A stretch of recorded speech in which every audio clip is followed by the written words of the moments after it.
You're watching KHQA Overtime with Chris Dewar. Brought to you by Con Communications. And this is Saturday, October 27th, and you have entered overtime on this, the best darn Saturday of my entire calendar year. True story. This is the workday that actually spawned the inception of this very show, because on the first weekend of IHSA high school football playoffs, I can't even say hello in less than 8 minutes, so we're going to do this with 30 and we're going to give it to you good. Such is my zeal for what we've got for you tonight.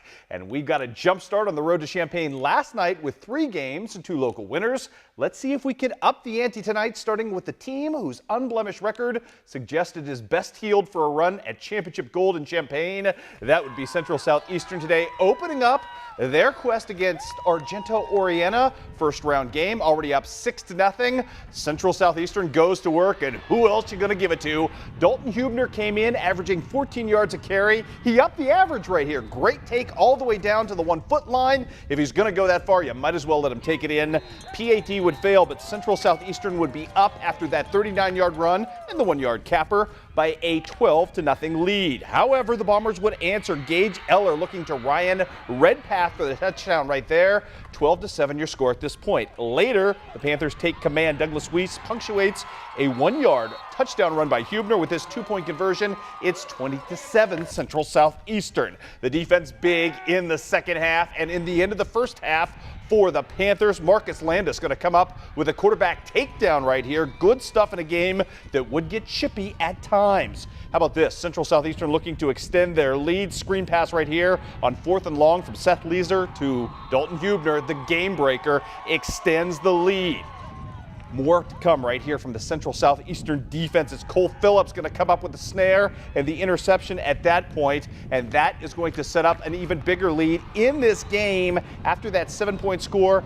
Unanswered points aplenty for Central Southeastern as they'd come back and build big time with a huge rush. And the capper on it right here is this absolutely phenomenal Seth Leeser to Dalton Hubner 28-yard touchdown pass. Puts the Panthers up at that point 34-7.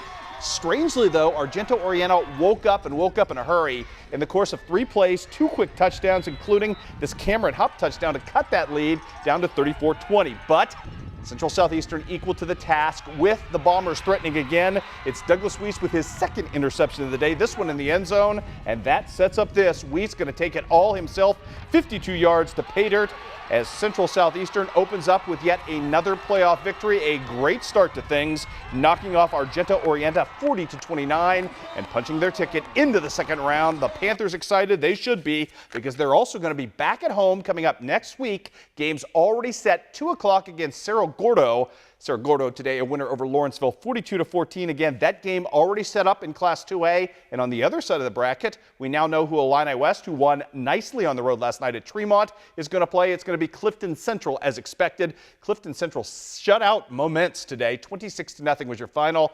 Illini West will host at Fuzz Burgess Field coming up at 2 o'clock.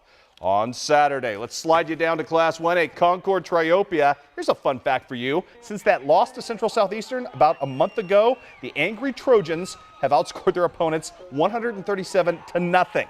That didn't bode well for visiting Mount Olive today, and it certainly wouldn't. Matt Parker would set the tone on the opening kickoff, and what better way to do so? He's going to find a seam. His blockers are going to set him up nicely, and that, my friends, is going to be a huge pickup all the way down to the Mount Olive 38-yard line. First play from scrimmage, Derek Shoney is going to pick up the pace right there, and he is an all-state caliber kid. You see why right here, running through, around, and over would-be tacklers down into the red zone.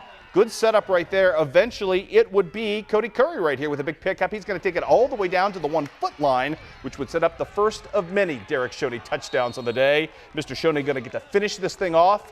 He started off the drive on the first play from scrimmage. Why not let him do it? Makes it 6-0 at this point, and on the ensuing 2-point conversion, it would be Derek Shoney again doing what he does, sticking his nose in and getting the hard yard right here, or at least 3 of them on the toss sweep, as it's 8-0 at that point. Mount Olive would go 3 and out on the ensuing possession. Then Matt Parker goes right back to work in this one, going for the jugular with a big hit right here. On the day, or at least in the first half, Parker had 87 rushing yards, 64 of which came on this scamper, and that would set up A beautiful run right here. Jordan Smith not playing today, so the offensive line playing really well without their best blocker. Again, it's Shoney going in to give his team a 14-0 lead at that point. We're not done yet. Cody Curry's going to cap things off with a 2-point conversion. And to tell you how good that offensive line was today, Curry's going to go in untouched, unabated, and unscathed to extend the lead out to 60-0. Mount Olive comes back, another 3-and-out at this point. And again, this time it's Cody Curry getting a great block out in front from Griffin Green, going to rumble down the sidelines. Big yardage there. That would set up the passing game for the Trojans. T-Hud, Tanner Huddleston, hooking up right here with the big fella, Dakota Longley, who had himself a heck of a day. 22-0 at that point. The Trojan defense also very, very good at various times in this ball game. They had that shutout streak going. It's going to go to 16 quarters after this effort today. Great pick right here by Tanner Huddleston. The finish on it, not so good. That's your quarterback, by the way, dropping that ball. Just wanted to give T-Hud a little grief right there. He was sure-handed the rest of the day. Defense very good, as I mentioned. Dakota Longley with one of 2 early tackles for loss here. And it's going to be Josh Millard with a big hit as Triopia takes care of business today. Shutout, blowout, everything. The way you want to get out of the first round, if you are the higher seed, Triopia did it today. Rich Thompson's team looks really good in the offing. 49-0 was your final. And Triopia is going to be back home next week, although the task is going to be much, much more difficult. We told you after the pairings came out, Triopia may have had the hardest road to title of anybody. It starts next week with Central A&M, a traditional power. Moweaqua today beat up on Milford. 55-27 was your final. I believe that game is now set for 1:30. That at Don Kemp Field coming up next Saturday, so that should be an awful lot of fun as well. More 1A highlights today. Brown County taking on highly seeded, highly regarded Leroy today, and it starts off with a big fullback, Shane Bruning, and he is a ton. Had 1,500 yards rushing coming into this game, picked up the early touchdown here. He's not done yet. Big number 4 on your screen. He's about to get his rumble on, running away from the Brown County defense, and before you could blink in this game, it was 28-0. The Hornets fought hard, got themselves a couple of touchdowns in this game in the first half. Actually cut it to 49-24, I think, at one point, but Leroy just too strong. That offense powerful today. Brown County bows out at 5-5 on the season. Good comeback after some early adversity, though, for the Hornets. Meanwhile, West Central on the road today, taking on Villa Grove. Villa Grove driving, but look at Chris DeGroot coming up right here with a nice open field tackle to stop any further damage. More to come in this one. John Henderson, though, for Villa Grove. They're pretty talented. It's a laser right here to Shane Frick for the touchdown. West Central tries to get the running game going at various times. Austin Beige, you know how talented he is, but the running room was hard to come by today. A couple of nice runs for him, but West Central just could not mount any offense in the first half. They were down big early, never really got into this game. Fine season for Nick Graham's crew, but they come to an end today due to the Cougars. They meet their demise and lose by the final count today of 48-8 was your score there. A couple of other notes to pass along at the higher levels today. Peoria Notre Dame, a winner today. An upset winner, if you want to call it that. I think most of us thought the Irish would beat Prairie Central. They did that on the road, 38-27, which means they get to host Macomb at a time to be determined coming up in the next couple of days. We'll get you that time as soon as we know, but Macomb is on the road to Peoria. Jacksonville was an 8 seed. Centralia was a 1 seed today. The Crimsons just do what they do. They beat up on Centralia. 46-13 was your final. Bryce Schnitker had 4 touchdown passes in that game. We'll have highlights of this one for you a little later in this show. Wow, what a win for the Crimsons. Again, those will be coming up just a little bit later as we're downloading them now, but Jacksonville, what a day today. And remember, Schnitker broke his ankle against Sacred Heart Griffin just a couple of weeks ago. His comeback today, the biggest of October surprises, if you want to call it political, as Mark Brown's team gets it done. Again, those highlights, excited to bring those to you coming up in a few minutes. And by the way, by virtue of that win, it's Jacksonville at home next week against Sacred Heart Griffin. Does it get any better than that? We've had a big first week of the playoffs. You have your chance to go to our Facebook page right now and vote for who the biggest superstar of the playoffs has been. The early voting returns currently in favor of Macomb's Jared Rockhold, who was just so darn good last night against Quincy Notre Dame, the big win. But we've had a mad rush for Douglas Weiss in the last couple of hours for Central Southeastern. Again, you have until Wednesday to vote. If you can't find the Facebook page, you can access it through our website, through Doorisms. Go there, vote as many times as you want. Your current leader, Jared Rockhold. But again, Jawan Cassidy making a nice run after the huge night for Hannibal. Alex Blackford from South Shelby. Lots of really worthy candidates. You can cast your vote starting now and do it all the way until 8 o'clock on Wednesday. And when we come back, much more on the high school football front, including those Jacksonville highlights. Huge day of cross country. All of it coming your way. And a little college football to boot. We'll see you in 2 minutes, everybody.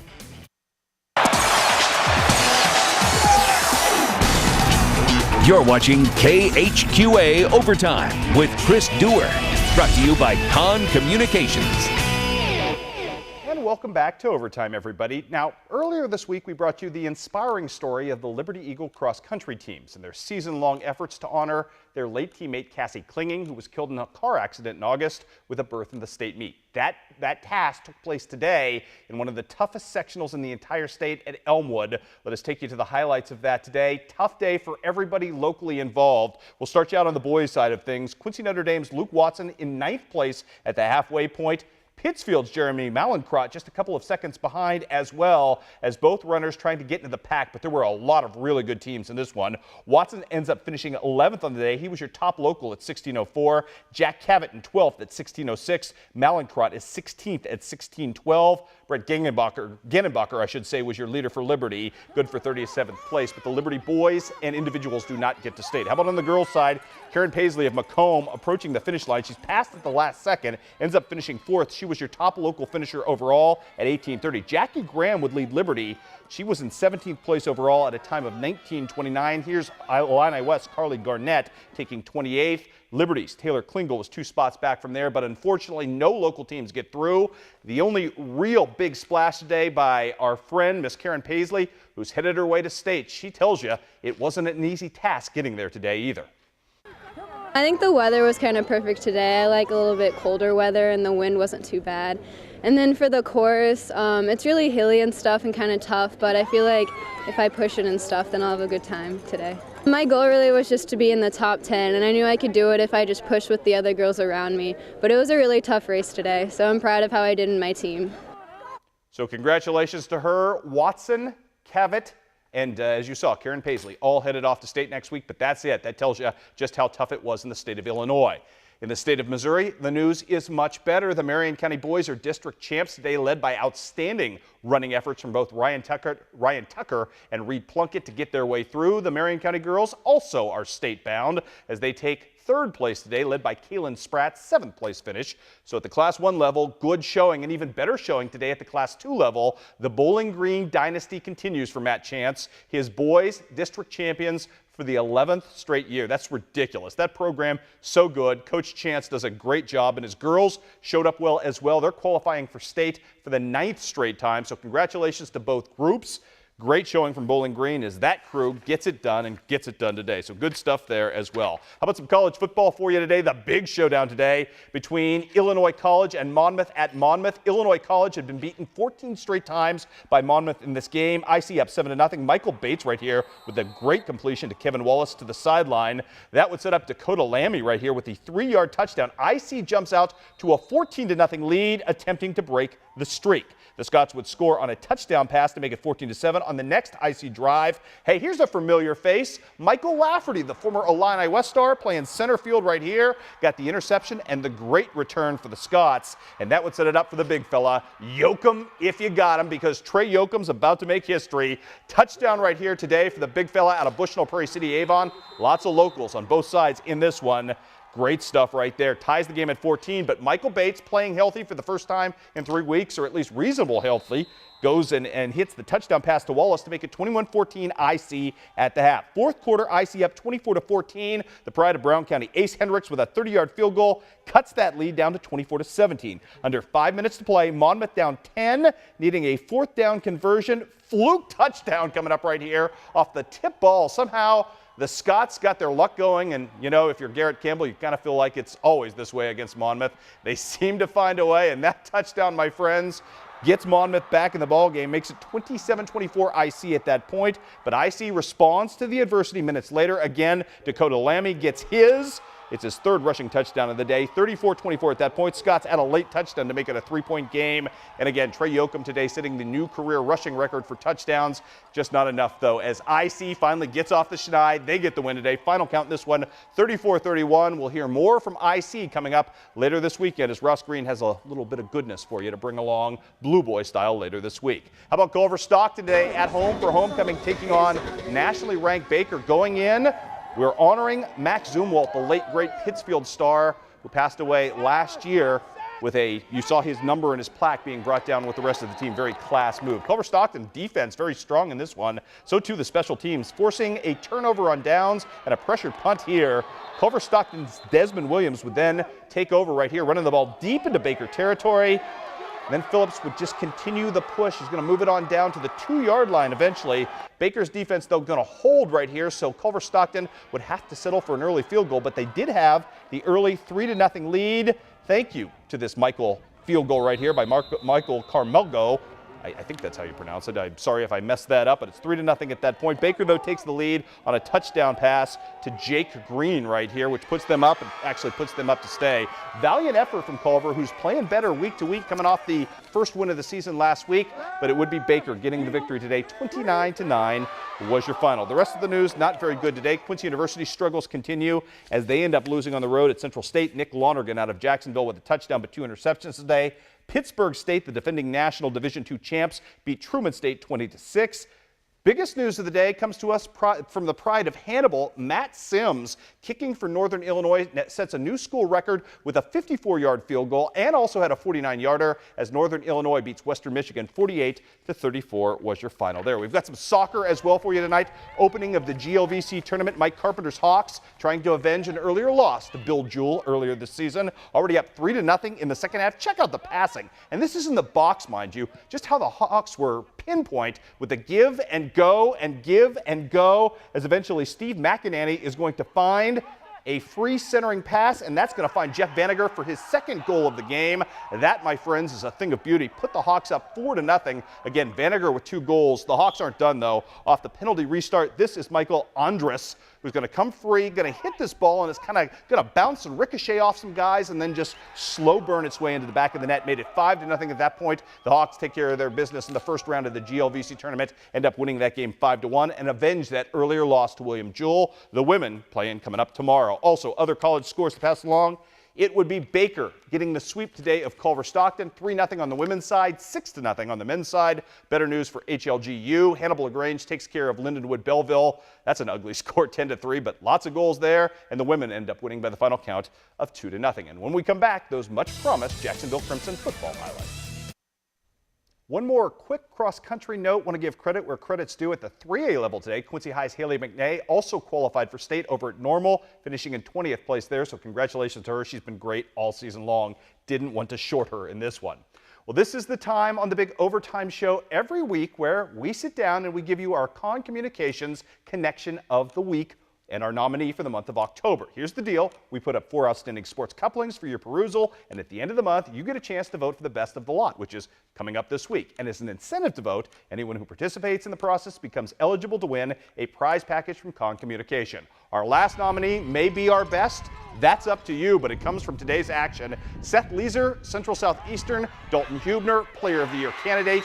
If he is, there's your signature moment, because catches don't get any better than that. Hubner had 2 of them today. He's had a couple of really nice catches to go along with that 15 yards per carry average this season. But this, my friends, is something exceedingly, exceedingly special as Dalton Hubner, ends up with the beautiful, beautiful catch and the nomination for the last of the 4. Now, just to refresh your memory, you'll have the chance to start voting, I think, on Monday. A couple of good soccer goals. Hunter Hosher's golden goal for Quincy High against QD, and Clay Cunningham from Hannibal knocking one down with his cranium. Great header for him. Also, the first ever career home run last week at the state tournament for Mackenzie Houston of Knox County, or the big Seth Leeser Dalton Hubner pass. Your chance to vote on any one of those coming up a little later this week. Let's talk a little Luke Guthrie. Good move today. Luke is just 3 strokes off the pace at the Tour Championship on the Web.com Tour. Fired a 4 under 66 today. He's currently in 5th place, but I said just 3 strokes back. We'll keep you updated tomorrow on Luke's progress and hope for a big, big win. Now, Jacksonville pulling off the upset of the day, at least as far as the outsiders were concerned, at Centralia. Not an easy place to play. And the big surprise today, as I mentioned, Bryce Schnitker wearing that protective boot on his broken ankle. My goodness, this was a surprise today, and it turned out to be a good one. The Orphans got the ball to start the game, but the Crimson D was causing problems all day long. Devontae Clark right there with a pivotal interception to start things off, and the Crimsons turned that into a 6-play, 57-yard scoring drive with Schnitker right back to Dalton Keene. The Crimsons would miss the extra point, but it's 6-0, and there is the future Illinois State star with a great catch. Not much in the way of rust for Schnitger to snake off. What there was, he took care of with this play. Intended for Blake Hance. It's intercepted by Centralia. It goes for a pick six. A stylish finish, though. Look at the flip at the end of this. This kid flagged for illegal celebration. That ends up with a 15-yard penalty. It's no good on the PAT. We're tied at 6. Crimson strike immediately back. Zach Lonergan in on this drive. Finds Keene again, and this run is just ridiculous for the big fella. He runs an orphan linebacker over to pick up the first down. He gets free, and now it's a foot race, and even the orphans catch up with him. They can't bring the big fella down. 62 yards, made it 12-6. Keene is ridiculous, and the Crimson's offense was just getting warm. Another Clark interception sets up a 41-yard score for Reggie Bratton from the aforementioned Bryce Schnitger. 19-6 Jacksonville. I'm not sure a 1 seed has ever been pounded in the first round by an 8 seed like this. Blake Hance picking up the fumble for the Crimsons. They just keep coming. Hance then rewarded on offense as Schnitger finds him for the first down and much, much more. Finally, the big fella, who himself is a Division I tight end recruit, gets chopped down at the 1.5-yard line. That sets up big Andy Mills. And someday in Jacksonville, young children will sing tales of Andy Mills' greatness because he was just a stud today, played through pain, all of it. The Crimsons hoping to take that to the half, but the Orphans did score right here to make it at least a little bit closer. But as I mentioned, Andy Mills just ridiculous on this day. He carried for 60 yards on this one and a 6-yard touchdown in the first half, I should say 60 yards. I'll tell you what, huge day for the Crimsons. They take care of business. They're moving on to take on Sacred Heart Griffin. Congratulations to Mark Browns and company for getting it done. 46-13. Nice to see Bryce Schnitger back.